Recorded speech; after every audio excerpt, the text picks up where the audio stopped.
English সাবজেক্টটা academic বলো বা অ্যাডমিশন বলো সবার ক্ষেত্রে খুবই ঝামেলার একটা সাবজেক্ট। পড়তে ইচ্ছা করে না, যা পড়ি তাও মনে থাকে না। খুব সহজভাবে কিন্তু আমরা যদি একটু প্ল্যান্ড ওয়েতে আগাইতে পারি, টপিক সিলেক্ট করে, একটু স্ট্র্যাটেজিক হয়ে, তাহলে এই সাবজেক্টটাতে অনেক ভালো মার্কস ক্যারি করা যায়। তো ইংলিশে ব্রডলি যদি বলি, এখানে ২ ধরনের টপিক থাকে। একটা হচ্ছে মেমোরাইজিং পার্ট, আরেকটা হচ্ছে গ্রামার পার্ট। তো তুমি যদি ১ম এ টপিকগুলো একটু দেখো, তো সবার আগে তুমি যেখানেই পরীক্ষা দাও না কেন, সেই এক্সামের কোয়েশ্চেন এনালাইসিস করে তোমাকে বুঝতে হবে মেমোরাইজিং পার্ট থেকে কোন টপিকের প্রশ্ন হয়, এবং ভোকাবুলারির পরে গ্রামারে যদি যাও, তাহলে গ্রামারে কোন টপিক থেকে প্রশ্ন হয়। এই টপিকগুলো তোমাকে সবার আগে সিলেক্ট করতে হবে। কারণ টপিক যদি তুমি না জানো, সবকিছু পড়তে যাচ্ছ, ধরো অ্যাপেক্স বা কম্পিটিটিভ এ যেকোনো একটা বই ধরে সব টপিক পড়তে যাচ্ছ, তোমার জন্য সব টপিক তো না। ওইগুলো বিভিন্ন জব, ভার্সিটি, বিসিএস সবকিছুর কথা চিন্তা করে বানানো। তো তোমাকে তোমার পরীক্ষায় কি আসে সেটা জানতে হবে। আগেই টপিকটা তোমার জানতে হবে। এরপর টপিক জানা হয়ে গেল। এখন আমার ওইগুলোকে ভাগ করে ফেলতে হবে কোনগুলা মেমোরাইজিং পার্ট অ্যান্ড কোনগুলা গ্রামার পার্ট। কারণ ২ টার পড়ার টেকনিক সম্পূর্ণ আলাদা। ভোকাবুলারির ক্ষেত্রে যদি বলো, তোমরা প্রবলেম যেটা কমনলি ফেস করো সেটা হচ্ছে যে ভোকাবুলারি পড়ি কিন্তু কিছুই মনে থাকে না। এই ক্ষেত্রে তোমারও মনে থাকে না, আসলে আমারও মনে থাকে না। আমি বিগত ৫ বছর ধরে ইংলিশ পড়াচ্ছি, তারপরও এখনো কিছু শব্দ দেখলে মনে হয় এটা কোথা থেকে আসলো, এটা তো নতুন। এটা আসলে খুবই স্বাভাবিক। এখানে তুমি এত ইনফরমেশন একসাথে মনে রাখতে চাচ্ছ, ব্রেন খুব স্বাভাবিকভাবে তোমাকে সবকিছু মনে রাখতে দিবে না।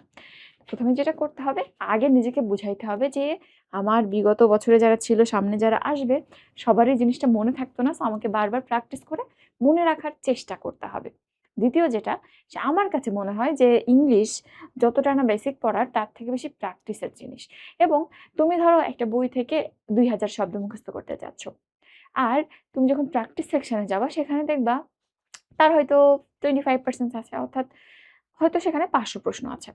এবং তুমি যদি বিভিন্ন বারের বা বিভিন্ন জায়গার প্রশ্ন এনালাইসিস করো, দেখবে কিছু জিনিস বারবার রিপিট হয়। অর্থাৎ ওই ৫০০ জিনিসের মধ্যে কিছু জিনিস আছে বারবার রিপিট হয়ে, হয়তো তোমার জিস্ট বা বেসিক জিনিস তুমি পাবা, হয়তো ২০০ নতুন ওয়ার্ড পাবা।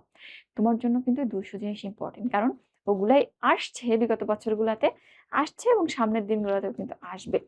এজন্য আমাদের যেটা করতে হবে, তুমি অবশ্যই বেসিক পড়বা, থিওরি পড়বা, কিন্তু কোশ্চেন ফোকাস করতে হবে, বা কি ধরনের প্রশ্ন হয় ওই ধরনের প্রশ্ন প্র্যাকটিসে বেশি ফোকাস করতে হবে। তাইলে প্রথম কথা বার্ডেন কমে গেল, এবং দ্বিতীয় কথা, তোমার যেগুলো পরীক্ষা শেষে সেগুলো পড়া থাকলো। তাইলে ইম্পর্টেন্ট জিনিসগুলো পড়ার মাধ্যমে আমি নিজেকে আরেকটু আগিয়ে দিলাম। এরপর যদি বলো যে আপু, পড়ার টেকনিকটা কিরকম হবে, তুমি যদি বলো বেসিকের ক্ষেত্রে কিরকম টেকনিক হবে, বেসিকের ক্ষেত্রে তোমার টার্গেট থাকবে যে আমি আজকে ধরো ২০টা ভোকাবুলারি পড়ছি, আগামীকাল আরো ২০টা পড়বো। তুমি অবশ্যই আজকে যেটা পড়ছো, আগামীকাল আগামীকাল পড়ার সময় আজকেরগুলো সহ পড়বা, পরশুদিন পড়ার সময় আজ এবং আগামীকালকের সহ পরশুদিন একটা পড়বা। অর্থাৎ পিছনের জিনিসগুলো তোমাকে টেনে নিয়ে যাইতে হবে, তাহলেই কিন্তু তোমার মেমোরিতে ওইটা পাকাপোক্তভাবে জমা হবে। এবং অবশ্যই আরেকটু সার্টেন ইন্টারভেলে পুরো জিনিসগুলো তুমি একবার রিভাইজ করবা। ধরো সিনোনিম অ্যান্টোনিম শেষ, ওকে, ওটা তো ক্লোজ। তুমি প্রিপোজিশন শুরু করলা, ১ সপ্তাহ পর ধর প্রিপোজিশনের মাঝখানে একটা সপ্তাহে তুমি আবার সিনোনিম অ্যান্টোনিম গুলো রিভাইজ করবা। এভাবে করে আস্তে আস্তে পড়তে থাকবা। কিছু ক্ষেত্রে নিউমেরিক ফলো করতে পারো, বেসিক ইংলিশ ওয়ার্ড ফলো করতে পারো, মজার ছন্দ দিয়ে তুমি মনে রাখতে পারো। আর কোশ্চেন প্র্যাকটিসের ক্ষেত্রে জাস্ট তুমি, অনেকে ৪টা অপশন মনে রাখে, আমার কাছে এটা ইম্পসিবল লাগে। তোমার যেটা প্রশ্ন এসেছে, যেটা উত্তর, সেটা তুমি মুখস্থ করো। আর আমার নোট অনেকে পেয়েছো, আমি যেটা করেছি, আমি কোশ্চেন অ্যানালাইসিস করে কোশ্চেনে যে ওয়ার্ডটা এসেছে, আনসারে যে ওয়ার্ডটা আনসার হবে, ওই ২টার পাশাপাশি লিখে অর্থসহ নোট করে ফেলেছি। তো আমার কাছে ২৫০০ কোশ্চেনের এরকম নোট আছে, যেটা আমার কোশ্চেন ঘেটে করা লাগে না। ইম্পর্টেন্ট জিনিসগুলো আমার খাতায় একদম নোটের মতো করে লেখা আছে। তো যদি কেউ চাও নক করিও, আমি দিয়ে দিব। আচ্ছা, এটা তো গেল ভোকাবুলারির ক্ষেত্রে, ধৈর্য ধরে পড়বা। আর গ্রামারের ক্ষেত্রে বেসিক বা আসলে কোন জিনিসটা কেন কিভাবে হয়েছে এটা জানা খুব ইম্পর্টেন্ট। এটা ২ ভাবে করা যায়। তুমি আগে বেসিকটা পড়বা, তারপর যে যখন গ্রামার সলভ করবা, তখন তুমি এটা রিলেট করার চেষ্টা করবা। আর অনেকে যেটা করে, বেসিক পড়তে ভালো লাগে না, রিলেট করতে পারি না, বুঝতে পারি না, কোশ্চেন সলভ করো। ওই কোশ্চেনটা কোন রুলের আন্ডারে আছে, ম্যাক্সিমাম বইতে, ভালো বইগুলোতে, আমার নিজের বই, আমি যে বইটা লিখেছি ওটাতেও কিন্তু প্রত্যেকটা কোশ্চেন নিচে ব্যাখ্যা দেওয়া আছে। ব্যাখ্যা দেখো, তাহলে বুঝবা যে এটা এই রুলের আন্ডারে আসছে। এবং তুমি যতক্ষণ না রুল বুঝবা, দেখো একটা রুল তুমি যখন বুঝো, তখন ওই রুলের আন্ডারে 10টা কোশ্চেন সলভ করতে পারো। আর যখন তোমার মুখস্থ করার টার্গেট থাকবে, ওই 10টা কোশ্চেনই কিন্তু আলাদা আলাদা করে মুখস্থ করতে হবে। তো এই জায়গাটা বুঝতেই পারছো যে মুখস্থ করার গুরুত্বটা কিরকম এবং বুঝে পড়ার গুরুত্বটা কিরকম। মুখস্থ করলে আলটিমেটলি দিন শেষে কিছুই মনে থাকে না। তো এই তো।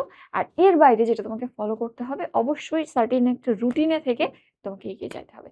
আদারওয়াইজ তুমি যতই কনফিডেন্ট হও, যতই যাই হও, তুমি রুটিন ফলো করলে না, এক্সাম দিলে না, কিছুদিন পর পথ থেকে হারায় যাবা। সো যেকোনো একটা কোচিং বা কোথাও যেকোনো একটা এক্সাম ব্যাচ হোক বা যেকোনো কিছুর সাথে তুমি ডিটারমাইন্ড থেকে আস্তে আস্তে করে আগাও। তো বেসিক্যালি যেটা করবা, আগে জানো কোথা থেকে প্রশ্ন আসবে, তারপরে ভোকাবুলারিটা কিভাবে আউটলাইন করবে সেটা সাজিয়ে ফেলো, কোশ্চেন প্র্যাকটিস করো। গ্রামারের ক্ষেত্রে ইদার তুমি উল্টা দিক থেকে আসতে পারো বা আগের রুল পড়ে তারপর তুমি কোশ্চেন প্র্যাকটিস করতে পারো। এবং অবশ্যই কোনো কিছু একটা আন্ডারে থেকে পড়াশোনা করবা, নাইলে শেষ উঠাইতে পারবা না। এবং সব থেকে ভালো হয় তোমার যদি একজন ভালো টিচার থাকে, যে তোমাকে সবটা পড়িয়ে দিবে, গুছিয়ে দিবে, তোমার ওই কোশ্চেন অ্যানালিসিস করে বের করা লাগলো না কি কি পড়তে হবে, আবার প্রত্যেকটা জিনিস একা একা পড়ে বোঝা লাগলো না। এত সময় কম, তোমার তো এত সময় নাই এখন হাতে। তো এই ক্ষেত্রে তোমার একজন মেন্টর বা তোমার একজন টিচার সব থেকে ভালো ফ্রেন্ড হইতে পারে। তো আমার ক্লাস দেখেছো অনেকে, তুমি চাইলে আমার ইউটিউবে যে ফ্রি ক্লাসগুলো আছে, জাস্ট ইংলিশের এই টপিক নিশাত আপু বা নিশাত তাসনিম বলে সার্চ করলে চলে আসবে, ওগুলো তুমি দেখতে পারো। ইনশাল্লাহ আশা করছি হেল্পফুল হবে। এবং ইংলিশে ওভারঅল যদি ভালো করতে চাও, অবশ্যই প্র্যাকটিসে মনোযোগ দাও। তুমি দিনে যদি 2 ঘন্টা পড়ো, 4 ঘন্টা প্র্যাকটিস করো। আমি বলি আমার যে টপিকটা বা আমার সাবজেক্টটাই তুমি যদি 30% টাইম তোমার যে বেসিকটা বা থিওরিতে দাও, তাহলে 70% প্র্যাকটিসে দিবা। তো এই জিনিসগুলো ফলো করো, ইনশাল্লাহ ভালো হবে। ইংলিশে সামান্য হলেও ভালো করতে পারবা। এবং অবশ্যই পড়তে হবে। তুমি যদি ভয় পেয়ে না পড়ো, তাহলে তো ভালো করা যাবে না। পড়া শুরু করো, ইনশাল্লাহ ভালো করবা।